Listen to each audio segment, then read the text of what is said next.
جو زمین کو چیرتے ہوئے آتے ہیں، جن کے ہاتھ میں گرز ہوتا ہے جس کو ساتوں زمین آسمان والے مل کے نہیں اٹھا سکتے، اور آنکھوں میں سے آگ کے شرارے نکل رہے ہوتے ہیں۔ میں قربان جاؤں مولانا حقان صاحب کی نسبت پر، یہ ایک نسبت کے ساتھ یہاں سے جا رہے ہیں۔ یاد رکھنا میرے دوستوں، یاد رکھنا میرے بھائیوں، یاد رکھنا میرے آخرت کے ہم سفر ساتھیوں، ان قریب میرا اور آپ کا ایک اور جگہ پہ اجتماع ہونے والا ہے معاشر کے میدان میں، جہاں نسبتیں پار لگائیں گی۔ دینی نسبتوں کی بات کر رہا ہوں۔ یہاں قرآن پار لگائے گا، یہاں مسجد کی اذان پار لگائے گی، یہاں اعمال حسنہ پار لگائیں گے۔ یہ نسبت کتنی اونچی چیز ہے۔ ایک ٹائل آپ مسجد میں لگاتے ہو، اس سے بلا قیمتی ٹائل آپ باتھ روم میں لگاتے ہو، باتھ روم میں گند ہوتا ہے، مسجد کے ٹائل پہ سجدہ کیا جاتا ہے۔ نسبت نسبت نسبت، جو دین کی نسبت ہے نا، یہ کائنات کی سب سے بڑی نسبت ہے۔ اس نسبت کے ساتھ جب آپ جاتے ہو، خدا کی قسم اللہ کا عرش بھی ہل جاتا ہے۔ اس نسبت کے ساتھ جاتے ہو، خدا کی قسم وہ ساری نسبتیں آڑے آ جاتی ہیں۔ معاشر کے میدان میں اللہ اعلان فرمائے گا، این المؤذنون، اذان دینے والے کہاں ہیں؟ این الائمہ، امام مساجد کہاں ہیں؟ این العلماء، علماء کہاں ہیں؟ این الفقہاء، فقیہ کہاں ہیں؟ ان سب کو اللہ مجمع سے باہر نکالے گا، باہر نکالے گا، اور سامنے نور کے ممبر ہوں گے، وہاں انبیاء پہلے سے بیٹھے ہوں گے، ان کی پشت پر مہر نبوت ہوگی۔ اللہ ان سب کو اٹھائے گا اور ان ممبروں پر بٹھائے گا، اور فرشتوں سے اعلان کرے گا، ان کی خدمت کر لو، میں لوگوں سے حساب لے لوں۔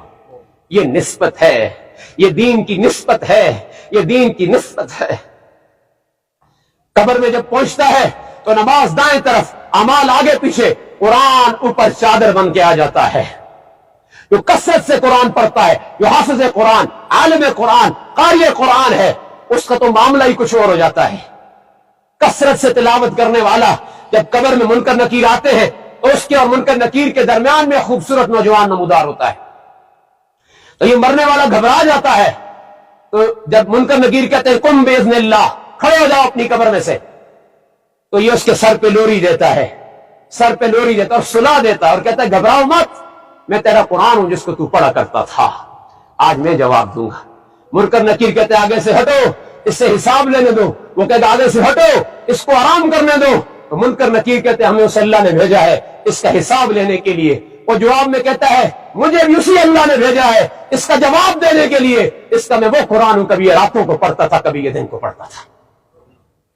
میرے دوستوں، بزرگوں اور بھائیوں، مولوی حقان صاحب علم کی نسبت کے ساتھ گئے ہیں، مسجد کی نسبت کے ساتھ گئے ہیں، اللہ والوں کی نسبت کے ساتھ گئے ہیں، قرآن کی نسبت کے ساتھ گئے ہیں، بیماری کے ساتھ گئے ہیں، اور عمر کی اس دہلیز پہ گئے ہیں یہاں تمام صغیرہ گناہ اس امت کے معاف ہوتے ہیں۔ خدا کی قسم، ابھی میں تھوڑی دیر پہلے ساتھیوں سے بات کر رہا تھا، اس امت میں آنے والا شخص کہیں بھی خیر سے خالی نہیں ہے۔ اگر وہ مسلمان ہے، ایمان والا ہے، وہ جتنا عمر کی بڑی دہلیز پہ پہنچتا ہے اتنا میری رب کی مغفرت کا سب سے زیادہ حقدار ہوتا ہے۔ حدیث میں آتا ہے جو 40 سال کو پہنچ جائے اسلام کی حالت میں، اس سے جزام اور کوڑ کو ختم کر دیا جاتا ہے۔ 50 سال کو پہنچ جائے، اللہ تعالیٰ قیامت والے دن حساب میں نرمی کریں گے۔ جو 60 سال کو پہنچ جاتا ہے، اللہ اسے اپنی محبت دے دیتے ہیں، اب تو چھوڑ دنیا کو، اب تو میری طرف آنے والا ہے۔ اسلام کی حالت میں جو 70 سال کو پہنچ جاتا ہے، اللہ اس کے سارے صغیرہ گناہ معاف فرما دیتے ہیں۔ اسلام کی حالت میں جو 80 سال کو پہنچ جاتا ہے، اللہ فرماتا ہے یہ بوڑھا ہو چکا ہے، اس کے صغیرہ گناہ بھی نیکیوں میں لکھ دیے جائیں۔ جو اسلام کی حالت میں 90 سال کو پہنچ دیا جاتا ہے، 7ویں آسمان سے اور تمام آسمانوں پہ اعلان ہوتا ہے کہ یہ خدائی قیدی ہے، جب آئے گا جنت کے 8 دروازے اس کا استقبال کریں۔ خدا رہا میرے دوستو، میرے بھائیوں، ایمان کی نسبت کو قائم رکھو، ایک دوسرے کی خدمت کرو، ایک دوسرے کا حق ادا کرو، ایک دوسرے کو دھوکہ مت دو، زبان کا جھوٹ ختم کر دو، غیبت ختم کر دو، دھوکہ ختم کر دو، اپنے آپ کو معصوم اور پاک بنانے کی کوشش کرو۔ دیکھو غلطیاں ہوں گی، اگر ہو جائے تو معافی مانگو، التائب من الذنب کمن لا ذنب لہ۔ اللہ کے نبی نے فرمایا جو گناہوں سے توبہ کرتا ہے ایسا ہے کہ اس نے گناہ کیا ہی نہیں ہے، کیا ہی نہیں ہے، کیا ہی نہیں ہے۔ ایک ایک کر کے ہم بھی اس چارپائی پہ آنے والے ہیں. ان قریب میرا اور آپ کا بھی اللہ کے سامنے سامنا ہونے والا ہے. کس حال میں جانا چاہتے ہیں؟ میں کس حال میں جانا چاہتا ہوں؟ آپ کس حال میں جانا چاہتے ہیں؟ جب کائنات کے مالک خالق کا سامنا ہوگا، جب اللہ دیکھ رہا ہوگا، کس حال میں پیش ہونا چاہتے ہیں؟ گناہوں کے بوجھ کے ساتھ، ان آنکھوں کی غلاظت کے ساتھ، اس دل کی گندگی کے ساتھ، اس وجود کی پلیتی کے ساتھ، یا اپنے آپ کو گناہوں سے پاک کر کے؟ سب وہ لوگ گناہوں سے پاک کر کے جانا چاہتے ہو؟ اور ایک دفعہ سب کو، یا اللہ میرے گناہوں کو معاف فرما، اے اللہ ہم سب کے گناہوں کو معاف فرما، تجھے تیری رحمت کا واسطہ ہمیں معاف فرما، ہمیں اپنی محبت کے ساتھ جوڑ، پیار کے ساتھ جوڑ. ایک دفعہ پھر کہو یا اللہ میرے گناہوں کو معاف فرما. مولوی حقان صاحب بڑا عرصہ آپ کے درمیان رہے ہیں، ناران والوں کے درمیان رہے. اگر کسی بھائی کا کوئی حق ہے، کوئی وسیلہ اور ثبوت دے کے لے سکتا ہے، زبانی کلامی کسی سے کوئی تکلیف ہوئی ہو، تو میں ہاتھ جوڑتا ہوں اللہ کی رضا کے لیے نہ معاف فرمائے. صف فرما لے میں